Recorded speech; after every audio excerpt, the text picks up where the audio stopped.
Hey guys, welcome to my YouTube channel KWL classes. कैसे हैं आप सभी? आई होप आप सब अच्छे होंगे, मस्त होंगे, ज़बरदस्त होंगे। स्टार्ट कर रहे हैं आज हम जनरल एक सेक्शन 14 टू 44 आपको देखने को मिलेगा, यानी कि 44 आपको देखने को मिलेगा। आर्टिकल 14 की बात करते हैं तो आपको देखने को मिलता है act by person bound by law mistake of fact. देखिए, इसमें अगर हम बात करें तो अगर कोई व्यक्ति कानून के द्वारा या कानून के अनुसार बाउंड होता है कोई काम को करने के लिए, या फिर उसको गलती से फैक्ट का समझ में नहीं आता है, तो वो बाउंड के द्वारा लॉ के द्वारा बाउंड है, तो वो अपराध नहीं है। मतलब अगर देखिए, अगर पुलिस एक है, आप मान के चलिए पुलिस हो गए, और मैं एक्स वाई हो गया, और एक्स आपके अगर आसपास कुछ रखा है तो उससे एक्स मान लीजिए। पुलिस मतलब कोर्ट जो आपके पास आसपास रखा हुआ है वो कोर्ट है, तो कोर्ट में आप बैठे हैं, वहाँ से ऑर्डर आता है, आप देखते हैं और आप पुलिस हैं, तो आप देखेंगे कि ये हमको गिरफ़्तार करने के लिए कहा जाता है। अब आप उसके कुछ फैक्ट को सही से समझ नहीं पाते हैं तो किसी तीसरे पर्सन को गिरफ़्तार कर लेते हैं, तो इसमें मिस्टेक ऑफ फैक्ट हो जाता है। तो इसमें मिस्टेक ऑफ फैक्ट हो जाएगा, यानी कि आपने कोई गलती नहीं की है, तो क्योंकि आप लॉ के द्वारा बाउंड थे, अगर ऐसा कार्य नहीं करते तो क्या होता, आपको भी क्या नाम है, आपकी नौकरी भी जा सकती थी। इसलिए आप लॉ के द्वारा बाउंड थे, भले ही आपको फैक्ट समझ में नहीं आया, बट आपने वर्क किया, जो कार्य करना था आपको गिरफ़्तार करके लाए, भले ही एक जिसको लाना था उसको नहीं लाया, इसलिए कहा गया है यह एक ऑफेंस नहीं है। एग्जाम्पल लेते हैं, ए और बी और सी 3 लोग हैं। ये अगर देखें तो ये पुलिस है, बी कोर्ट है, एंड सी को अरेस्ट करके लाने के लिए कहा जाता है।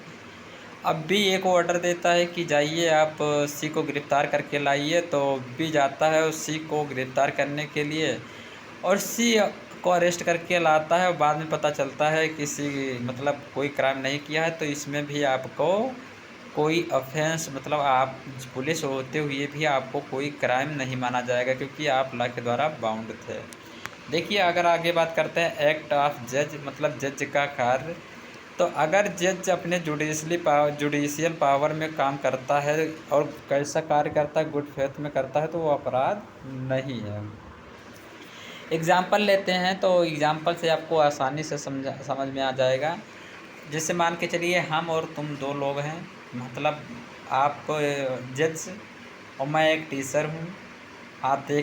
आपको देखने पर पता चलेगा कि मतलब आप कार्य कर रहे हैं, हमको हमारे ऊपर कोई ऑफेंस लगा, मैं आपके यहाँ आया, आपने जजमेंट दिया, और उस जजमेंट में मान के चलिए आप जैसे जो जजमेंट दे रहे हैं तो गुड फेथ में ही देंगे कि अच्छे के लिए हो, लॉ के लिए, हमारे लिए भी, सबके लिए अच्छा हो।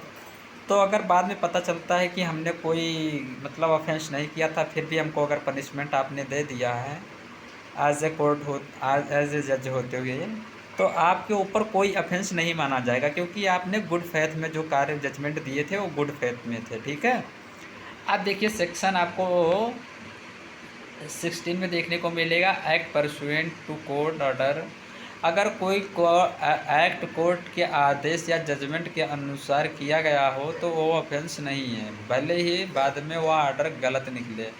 जैसे मैंने आपको बताया कि मैंने ऑफेंस किया, मतलब हम एक क्राइम एक्यूज थे, आपके पास आए, आपने जजमेंट दिया, उस समय एक जजमेंट जैसे उस कोई जजमेंट था उसके अनुसार दिया, बट वो जजमेंट उस पर हमारे ऊपर लागू नहीं हो रहा था, भले ही मैं मतलब मुझे पनिशमेंट मिल गई हो, बट आपने कोई ऑफेंस नहीं किया है, क्योंकि आपने गुड फेथ में वर्क किया और एक जजमेंट के अनुसार वर्क किया है, इसलिए जज को कोई पनिशमेंट नहीं मिलेगा।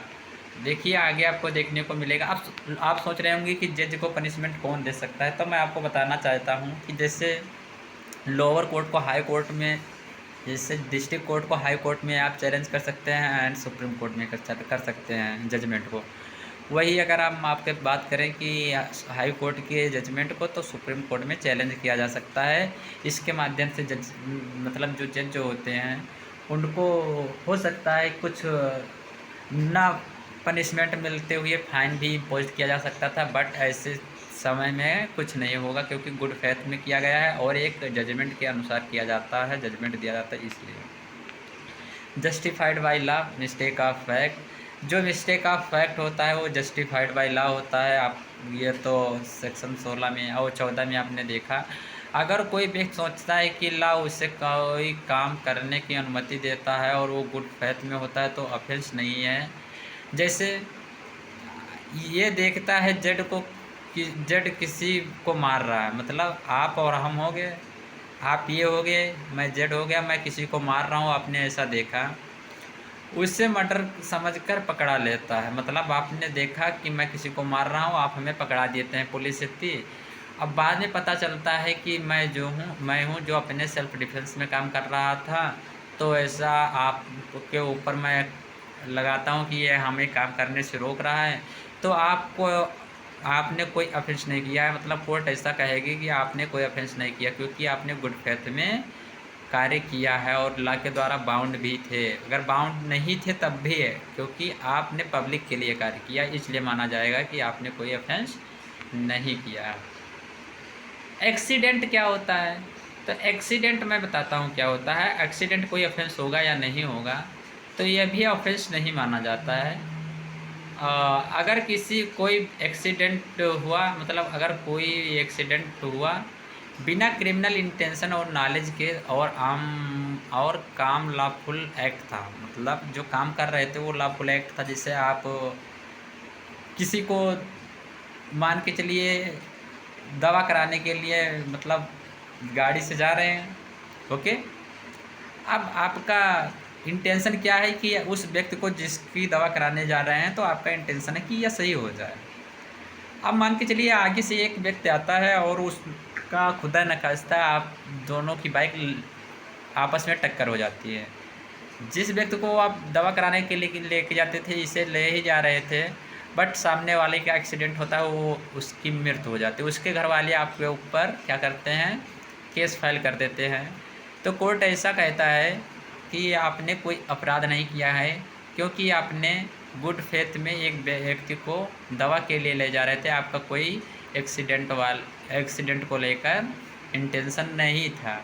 वही अगर देखिए इसमें एग्जांपल दिया है, लकड़ी काटते समय कुल्हाड़ी का सिरा, मतलब जो आगे का भाग होता है, उड़कर किसी को लग गया है, मतलब किसी व्यक्ति को लग गया और वह मर जाता है, तो वो ऑफेंस नहीं किया है। कोर्ट ऐसा कहेगी क्योंकि वो अपना कार्य कर रहा था, अब उसको क्या पता कि आगे का भाग निकलने वाला है या नहीं निकलने वाला है, या आप आने वाले हैं या नहीं आने वाले हैं, इसलिए माना जाएगा कि आपने कोई ऑफेंस नहीं किया है।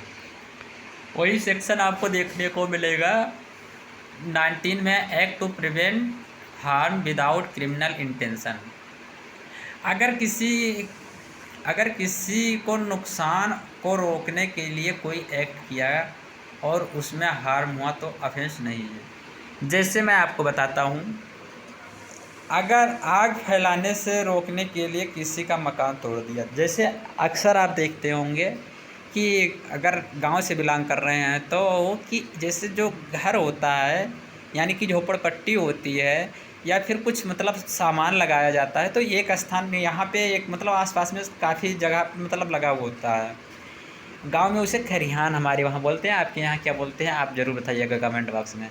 तो देखिए क्या होता है कि एक व्यक्ति का खरिहान मतलब लगा हुआ है, यानी कि या फिर आप मान सकते हैं झोपड़पट्टी एक लंग सबका रखा हुआ है, उसमें आग लग जाती है।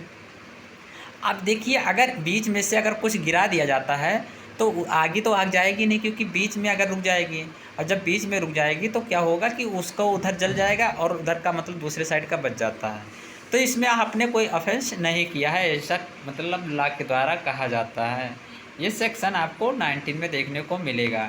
अगर वही बात करते हैं, अगर हम आपको बताएं कि सेक्शन 20 में आपको देखने को मिलता है चाइल्ड अंडर 7 ईयर्स, मतलब 7 साल का बच्चा कोई ऑफेंस नहीं कर सकता है। जैसे एक 7 साल का बच्चा है या 7 साल से कम उम्र, यानी कि मान के चलिए 6 साल का बच्चा है, वो किसी की दुकान से खिलौना उठा लाता है विदाउट पैसा दिए, बिना पैसा दिए वो वहाँ से चला आता है। बाद में वह व्यक्ति उसके बच्चे के ऊपर ऑफेंस का मतलब लगा, चोरी का क्या लगा देता है, ऑफेंस लगाता है कि इसने हमारे दुकान से चोरी की है। कोर्ट कहेगी कि इस बच्चे को कोई नॉलेज ही नहीं था, उसे पता ही नहीं था चोरी क्या होती है, उसने तो खेलने के लिए खिलौना उठाया, और इसलिए कोर्ट कहेगी कि यह बच्चा क्राइम नहीं किया है। अब आगे देखिए, चाइल्ड बिटवीन 7 and 12 ईयर। अगर आप यही बात करते हैं 7 साल से ऊपर और 12 साल से अगर नीचे का बच्चा कोई है तो वो क्राइम कर सकता है। ये डिपेंड करता है उसके सर्कमस्टांसेस के ऊपर एंड उसकी मेच्योरिटी के अनुसार। देखिए, अगर एक 12 साल 9 साल का बच्चा है, अब एग्जाम्पल मैं आपको बता रहा हूँ, अगर 9 साल का बच्चा है, अगर वो मैं मतलब कहीं मेले में घूमने के लिए गया अपने गार्जियन के साथ, अब वो क्या करता है कि एक खिलौना उठा लेता है, बड़ा खिलौना गाड़ी देखता है उठा लेता है और लेकर चल देता है। उसके बाद में जब वो जो दुकानदार होता है उसे रास्ते में चलाते हुए देखता है तो वो कहता है ये तो मेरे यहाँ का है, आपने पैसा भी नहीं दिया तो ये कैसे ले गए। तो ऐसा होता है कि इसमें डिस्प्यूट स्टार्ट होता है और उसके बाद में केस फाइल कर दिया जाता है। ये बात हाई कोर्ट यानी कि जज तक पहुंचती है। जज ने ऐसा कहता है, जज ऐसे कहते हैं कि इसकी मैच्योरिटी लेवल चेक की जाए। जब इसकी मैच्योरिटी चेक की जाती है तो ऐसा पता चलता है कि यह जो व्यक्ति है 9 साल से कम उम्र का है और इसे नहीं पता होता है कि किसी का दुकान से किसी का सामान लेना बिना पैसे के लेना वो चोरी में आता है। इसलिए वो मतलब ला के अनुसार उसने कोई क्राइम नहीं किया, क्योंकि वो अपने खेलने के लिए ले जा रहा था। ऐसा कोर्ट मानती है कि वो बच्चा जो है मैच्योर नहीं है, इसलिए वह ऑफेंस नहीं किया है। ठीक है। अब देखिए, अगर हम बात करते हैं 21 हो गया, आपको 22 में यानी कि 22 में पर्सन ऑफ मेंटल इलनेस मतलब अनसाउंड माइंड का व्यक्ति क्या होता है। अगर कोई व्यक्ति मानसिक बीमारी से पीड़ित है और उसे समझ नहीं आ रहा है कि क्या हो रहा है तो वो ऑफेंस नहीं है। जैसे एग्जाम्पल अगर हम लेते हैं, एक व्यक्ति दिमागी रूप से सही नहीं है, अब उसके घर वाले मतलब पट्टीदार या आप मान सकते हैं भाई लोग क्या करते हैं उसकी प्रॉपर्टी लिखवा लेते हैं और ऐसा बयान दे देता है कि हाँ इसको मैं प्रॉपर्टी देता हूँ।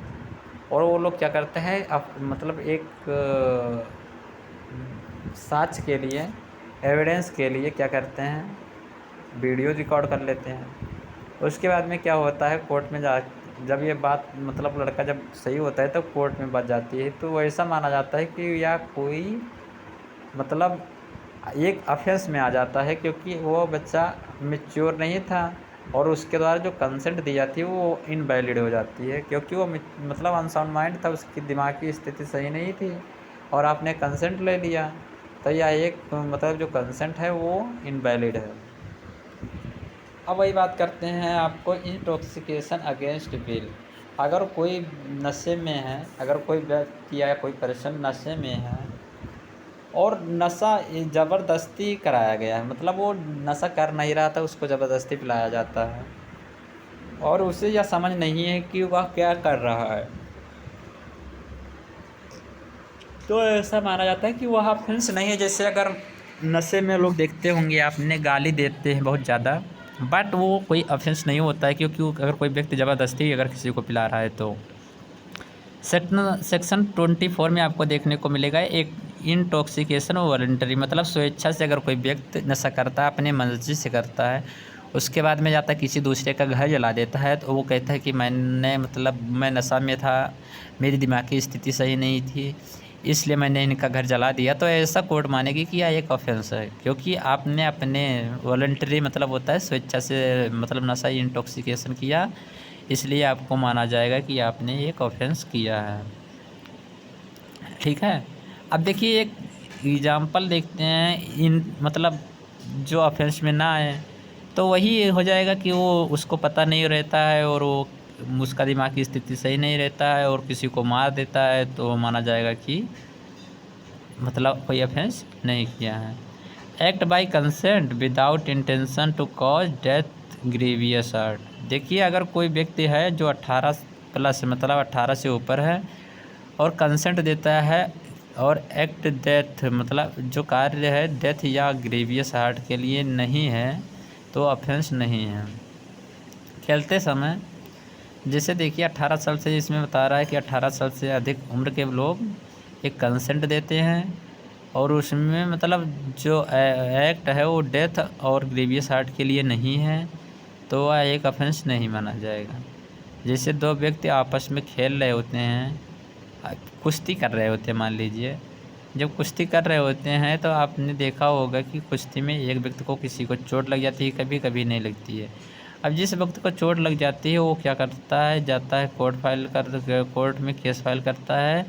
बट ऐसा कोई नहीं माना जाएगा कि दूसरा जो व्यक्ति है वो ऑफेंस किया है, क्योंकि ये दोनों की कंसेंट से गेम स्टार्ट हुआ था, ऐसा कोर्ट मानेगी। अब अगर वही बात करते हैं, आपको ये पता चल गया है सेक्शन 26 में consent in good faith for person benefit. अगर कोई एक्ट किसी बेनिफिट के लिए कंसेंट से किया गया है, डेथ कॉज करने का इंटेंशन नहीं है तो वो ऑफेंस नहीं है। Operation surgery with patent consent, ठीक है, आपको आसानी से समझ में आ रहा होगा। अब आगे देखिए, आपको देखने को मिलता है act for benefit of children to his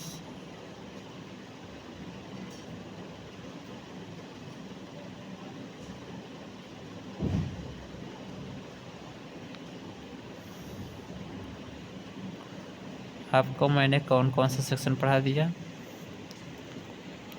आपको 27 पढ़ाना है। Act for benefit of child mentally ill without guardian consent. अगर कोई बच्चा मेंटल इलनेस वाले व्यक्ति के बेनिफिट के लिए गार्जियन की कंसेंट से एक्ट किया गया है तो वो ऑफेंस नहीं माना जाएगा। वही अगर हम बात करते हैं कंसेंट इनवैलिड कब होगी, तो कंसेंट इनवैलिड होगी, कंसेंट इनवैलिड है अगर डर से दिया गया हो, मिसकंसेप्शन से दिया गया हो, 12 साल से कम उम्र के बच्चे के द्वारा लिया गया हो। Exception not valid for offence पर से, यानी कि कुछ एक्ट खुद में ऑफेंस नहीं है, कंसेंट से भी जस्टिफाई नहीं होंगे। अगर गर्भपात में अगर कोई बच्चा मिसकैरेज करना, जैसे act in good faith without consent emergency, अगर किसी के बेनिफिट के लिए बिना कंसेंट के एक्ट किया गया, ठीक है, किसी के बेनिफिट के लिए बिना कंसेंट के एक्ट किया गया जहां कंसेंट लेना पॉसिबल नहीं है तो वो ऑफेंस नहीं माना जाएगा। जैसे एक्सीडेंट, पेटेंट, अनकंसाइंस और है और डॉक्टर ऑपरेशन कर देता है। जैसे कोई व्यक्ति है जो ऑपरेशन कराने के लिए विवश अर्थात पत्थरी का उसे कुछ है या कुछ भी मान सकते हैं, वो अपनी कंसेंट देने में क्या है विवश है अर्थात वो कंसेंट नहीं दे सकते, तो उसके बगल में बैठे हो तब आप कंसेंट दे सकते हो, ठीक है। Communication in good faith, communication in good faith में आपको देखने मिलेगा क्या communication of in good faith. अगर कोई एडवाइस या कम्युनिकेशन गुड फेथ में दी जाएगी तो वह हार्म हुआ हो तो ऑफेंस नहीं माना जाएगा। अगर एग्जाम्पल देखें तो आपको एग्जाम्पल देखने को मिलेगा, डॉक्टर पेशेंट को सच बता देता है कि उसकी बीमारी फैटल है और वो पेशेंट इस शौक से मर जाएगा। Conclusion by their asked to cause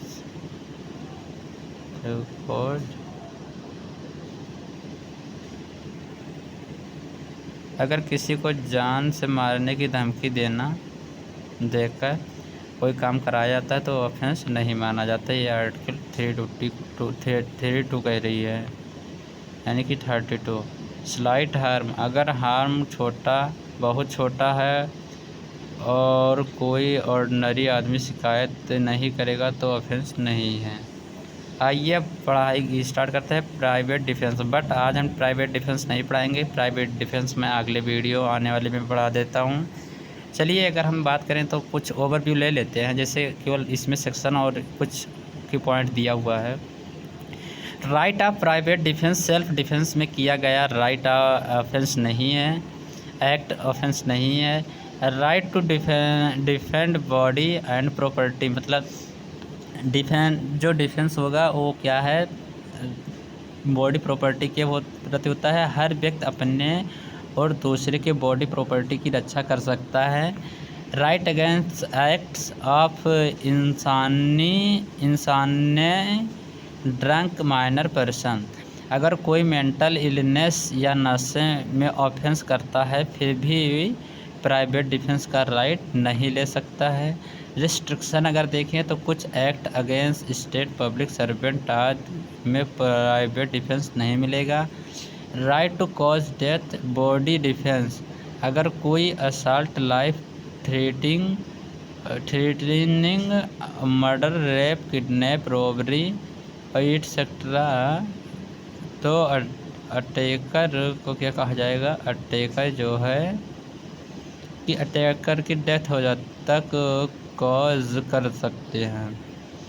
right to cause other harm body offence. अगर असल्ट इतना सीरियस नहीं है तो सिर्फ इंजरी तक हार्म कर सकते हैं, डेथ तक नहीं है। कमेंसमेंट ऑफ कंटिन्यूनेंस मतलब बॉडी डिफेंस। जब एक खतरा है तब तक राइट है, खतरा खत्म होने के बाद डिफेंस नहीं मिलेगा। Right to cause death property defence. अगर रॉबरी हाउस ब्रेकिंग एरसन आदि हो तो डेथ तक कॉज कर सकते हैं। वही right to cause other harm property defence. अगर डेंजर छोटा है तो इंजरी तक हार्म कर सकते हैं। वही commencement and continuance property defence. Defence शुरू होता है जब डेंजर शुरू हो और ख़त्म होता है जब डेंजर ख़त्म होता है। Risk of harming innocent person. अगर जान बचाने में इनोसेंट को भी नुकसान हो गया हो तो फिर भी प्राइवेट डिफेंस वैलिड है। जैसे ए को मारने वाला बी है, ए को बचाने वाले को गोली चलाता है, बी मारने की बजाय सी को गोली सी को लग जाती है, ऑफेंस नहीं है। तो आज का वीडियो यहीं पे ख़त्म करते हैं, मिलते हैं अगले वीडियो में। तब तक के लिए जय हिंद जय भारत। कमेंट बॉक्स में आप अपना ओवरव्यू ज़रूर दीजिएगा कि आपका वीडियो कैसा लगा है, क्योंकि आपका जो ये होता है कमेंट वही हमको मोटिवेट करता है वीडियो बनाने के लिए। तो आई होप आपको वीडियो अच्छा लगेगा।